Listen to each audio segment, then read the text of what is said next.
Upgrade your mind, and you'll lose followers in real life. Not because you became arrogant, but because you stopped playing dumb to fit in. Funny thing is, when the transformation is real, you'd think people would clap, throw a party, maybe bake a cake. But nope, instead you get nervous laughs, passive-aggressive advice like, just don't change too much, okay? Or worse, silence, like you've suddenly grown a third eye. That's not concern. That's cognitive dissonance, a fancy psych term for, you're making me uncomfortable.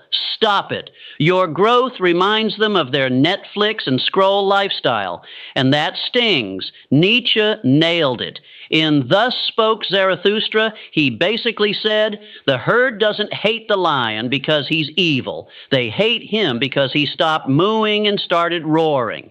Translation, the moment you evolve, you stop being one of them.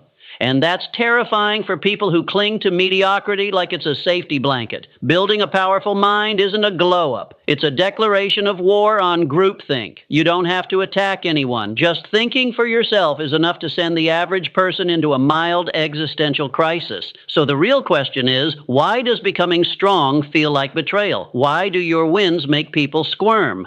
Let's break it down, because once you see what's really being threatened, you'll never apologize for growing again.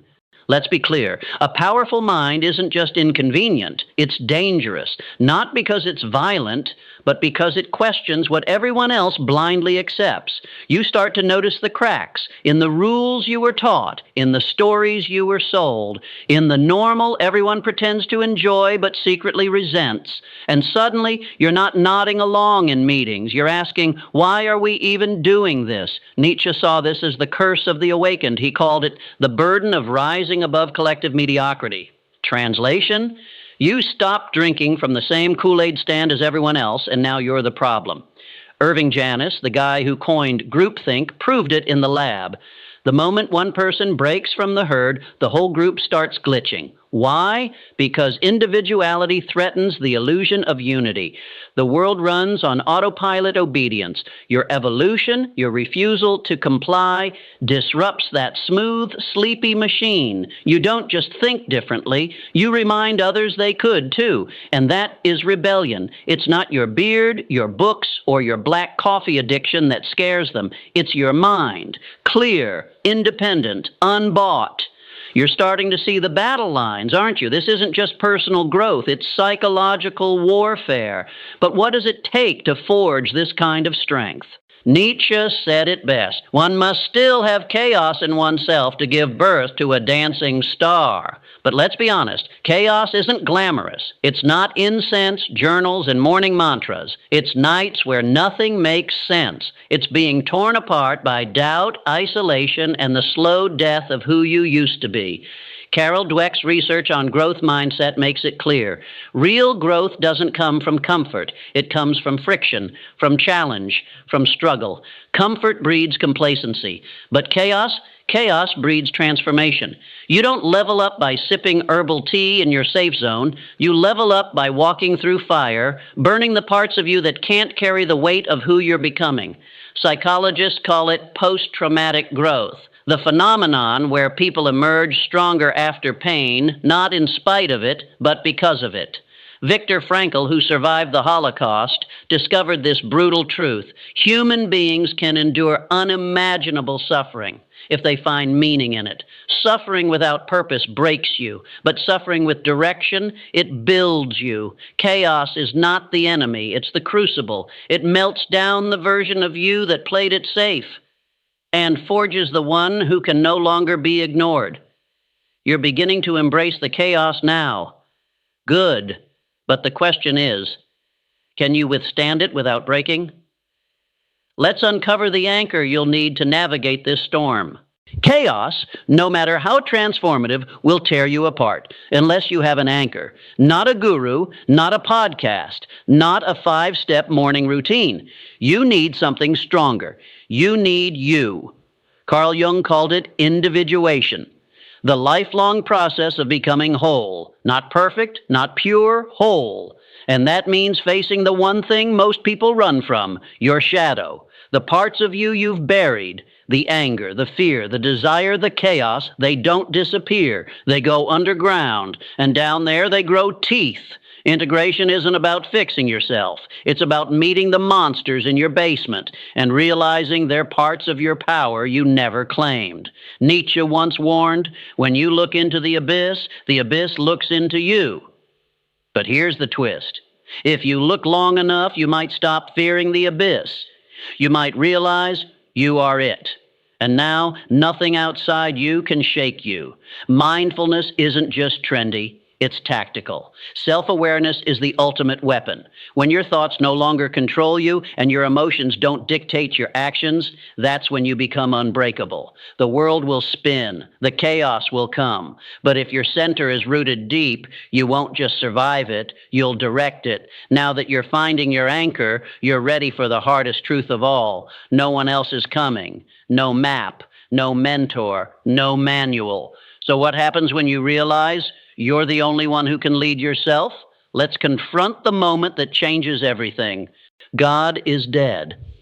3 words that shook the foundations of the modern world. Nietzsche wasn't talking about a divine assassination. He was declaring the collapse of external authority, religion, morality, society, culture, all the scripts that told you who to be and how to live, burned.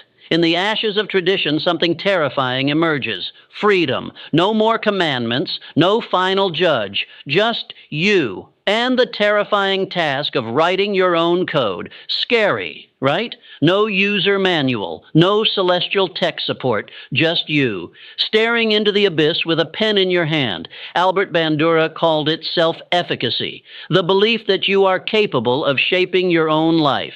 Not hoping, not waiting, doing. It's not about manifesting dreams through mantras. It's about knowing deep down that your actions can carve mountains, that you are both the sculptor and the stone. But with that power comes the existential hangover. There's no one left to blame, no one to rescue you, no external meaning to inherit, only the meaning you create. This is radical autonomy. It's heavy. It's liberating. It's the moment you stop asking for permission and start authoring your life like it's a manifesto. You're alone in the void now. No gods, no crutches, no excuses. So here's the question. In all this freedom, what will you build? Let's meet the figure who dares to answer that. The one who turns nothingness into vision, the Übermensch. From the void, a figure emerges, not a prophet, not a savior, but a creator. Nietzsche called him the Übermensch, the overman, the one who doesn't just survive the death of God, he replaces him by becoming his own source of meaning. The Übermensch is not bound by the morality of the herd. He doesn't ask, is this allowed? He asks, is this worthy of me? He doesn't follow rules. He writes them, not for the world, but for himself. Maslow called it self-actualization, the peak of human potential, where a person stops being a product of their environment and starts becoming a product of their vision.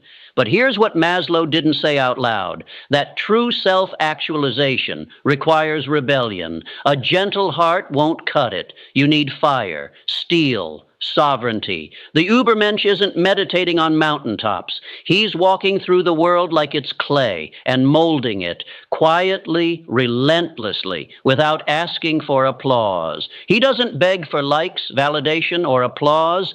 His compass is internal, his morality custom-made. He lives by a brutal standard of one, himself. And because of that, his mind cannot be broken, not by fear, not by chaos, not even by loneliness.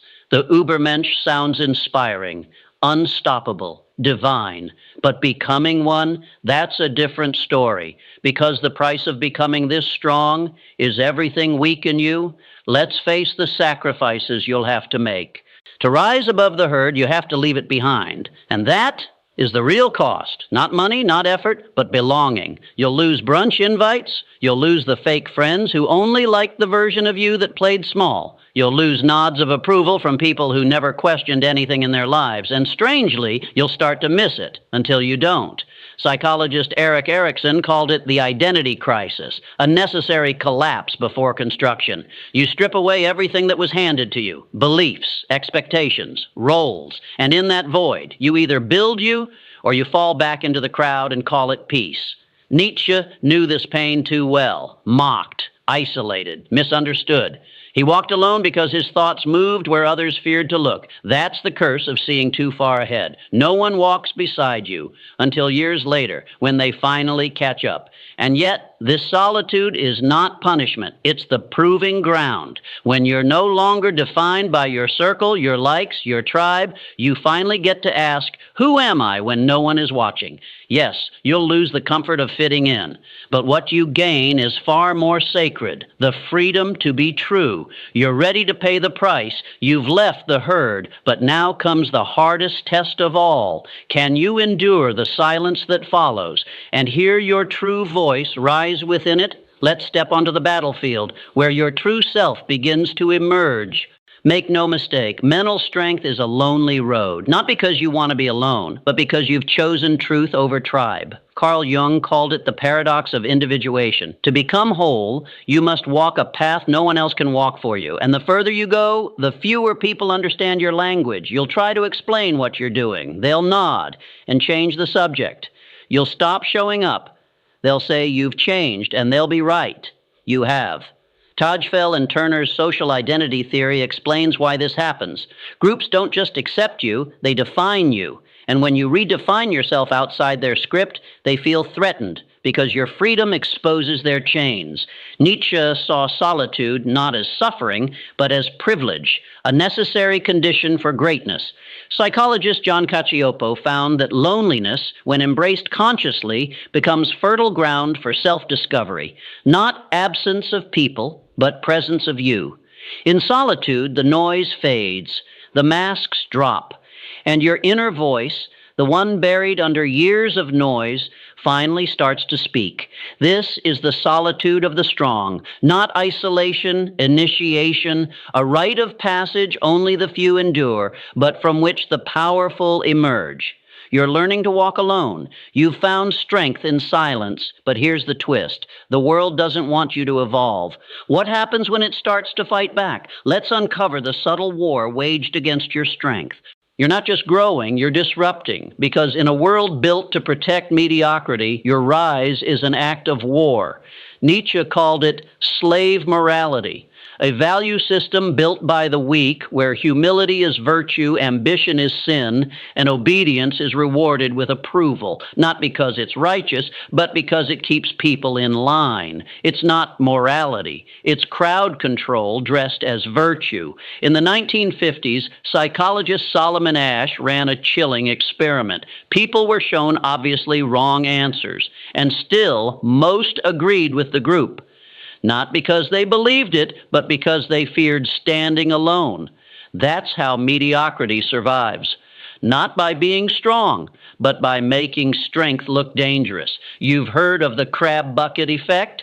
One crab tries to climb out and the others pull it back in. Leon Festinger's social comparison theory explains why. When your evolution outpaces the group, you force a mirror in their faces, and what they see? Unrealized potential, wasted years, fear, so they mock, dismiss, sabotage, not because you're wrong, but because you remind them they're not rising. But don't shrink, don't bend. You are the spark that threatens the gray machinery of the herd, and in doing so, you offer them one thing they fear more than failure: change. You're a threat to their mediocrity. Good. Now it's time to fight like one. But how do you push back without becoming what you're fighting against? Let's arm you with the mental weapons to win this war. Enough observation, enough analysis. It's time to fight, not with fists, but with a mind too sharp to cage. Because if you're going to rise above the herd, you'll need more than insight. You'll need weapons. Your first weapon, Socratic questioning, the ancient art of asking dangerous questions.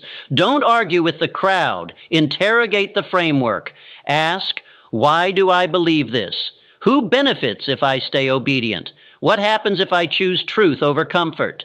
Herd beliefs crumble not with rage, but with precision. Next, emotional resilience. Psychologist Richard Lazarus called it coping intelligence, the ability to respond, not react. The crowd will mock, systems will resist, friends will vanish. But you absorb the blow, reframe the threat, and respond with intent. Because emotional chaos is just noise, and you've learned to move through fire without flinching. Then there's mindfulness, not the soft spa day version, the warrior stillness, the inner silence that keeps you anchored while the world screams for your attention. You become the eye of the storm, observing, choosing, acting, never reacting. Nietzsche didn't just preach rebellion, he gave a command. Impose meaning on the world. That is mental warfare, not passive resistance, but strategic authorship. You don't just escape the system, you rewrite the script, so now you're armed, focused, dangerous. But here's the real question. What will you do with this power? What does it mean to live as a creator, not a follower? You've broken the chains. You've armed your mind. Now comes the most radical act of all, creation, not of art or business or systems, but of reality itself. Nietzsche called it the will to power, not domination over others, but the divine ability to impose meaning on a meaningless world. The herd seeks certainty. The Übermensch creates it. While they follow maps drawn by others, you become the cartographer of existence. Psychologist Mihaly Csikszentmihalyi found something remarkable. In states of deep immersion or flow, time dissolves, doubt disappears. You become one with the act of creation. That's what happens when you live by your own values. Not borrowed scripts, not external praise, just pure alignment. And here's the science. Psychologists call it self-disclosure, the process of revealing your authentic self, not to gain approval, but to claim sovereignty over your identity. The more you express your truth, the more fortified your mind becomes. Each act of self-expression is a mental brick, building a fortress no one else can invade. They told you to find yourself. You didn't. You built yourself, but don't get too comfortable. The herd has one trick left, a final weapon designed to break your will, not force, not logic, but something far more primal, shame. You're shaping your world. You're living on your terms. But now they'll try to make you feel wrong for it. Let's confront the oldest tool of control and how to make it powerless. You've broken free. You've begun to rise. But now comes the oldest trap in the book, shame. Not because you've done wrong, but because you've dared to be different. Nietzsche called it resentment, a sick kind of envy, where the weak don't rise, they twist the virtues of the strong into sins. Your ambition becomes arrogance, your confidence becomes ego, your power becomes a threat. They won't say, you scare me. They'll say, you've changed. And they'll weaponize shame, not to help you, but to reclaim you. But shame only works if you hide. Researcher Brené Brown discovered a paradox. When you embrace vulnerability, when you own your difference, shame dies in daylight. Your openness becomes armor. Your truth becomes unshakable. Nietzsche said it best. The individual has always had to struggle to keep from being overwhelmed by the tribe. But that struggle, it's what makes you the spark. The herd resents it. The system fears it. But the world needs it.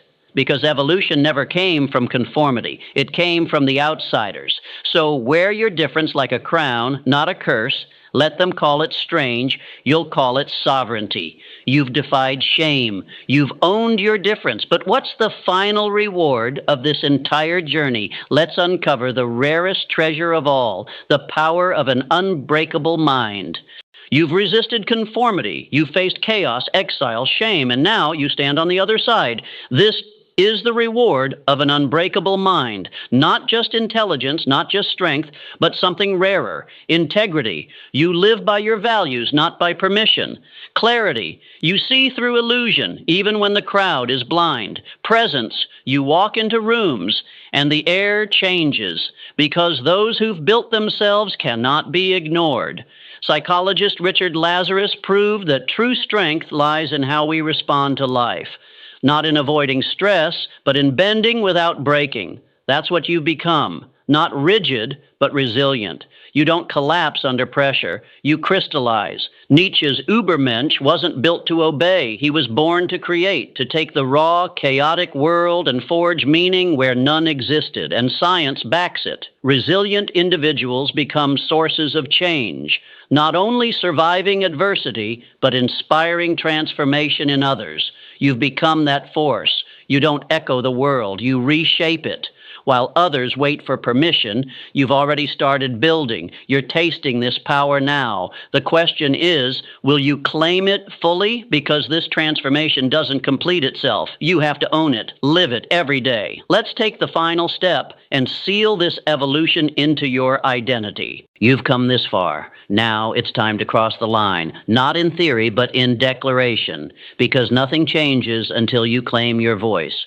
Right now, in the comments, I want you to write one truth you've hidden, one part of you the world told you to shut down because it was too much, too bold, too real. Write it, say it, own it. This isn't just a comment, it's a revolt against silence, a refusal to beg for approval ever again. Psychologists call it self-disclosure, the act of speaking your truth, not for applause, but to solidify your identity. Studies show that when you express who you truly are, your confidence grows, your mind strengthens, and shame shrinks, because what you voice, you own, and what you own, no one can take from you. Nietzsche didn't whisper, he roared. He didn't ask, will they like this? He demanded, is this worthy of me? And now it's your turn. Declare who you are, not who they told you to be. You've claimed your voice, but this is just the beginning. What kind of life are you about to build with this power? Let's look ahead to the world you're no longer waiting for, because now you're creating it. So here you are, no longer a product of expectation, but a creator of meaning, not a follower of trends, but a forger of values. This is the liberated life. It's not easy, but it's real. You wake up every day not to fit in, but to build a world that fits you. You live with authenticity, act with purpose, and speak with a voice that doesn't tremble anymore. You stopped asking, who do they want me to be? And started asking, who am I becoming? Nietzsche didn't write to comfort. He wrote to provoke earthquakes inside you. And now the ground has shifted. As Carl Jung once said, the privilege of a lifetime is to become who you truly are. You've tasted that privilege. Now it's time to live it. This journey doesn't end here. It can't. So if this spoke to you, if something inside you moved, subscribe, because we're just getting started. Each video is another step, another challenge, another weapon for the mind you're forging. You are not alone. You're ahead. And that, my friend, is terrifying and liberating. Let the herd whisper. Let the world watch. You're not waiting for permission. You're already building the future.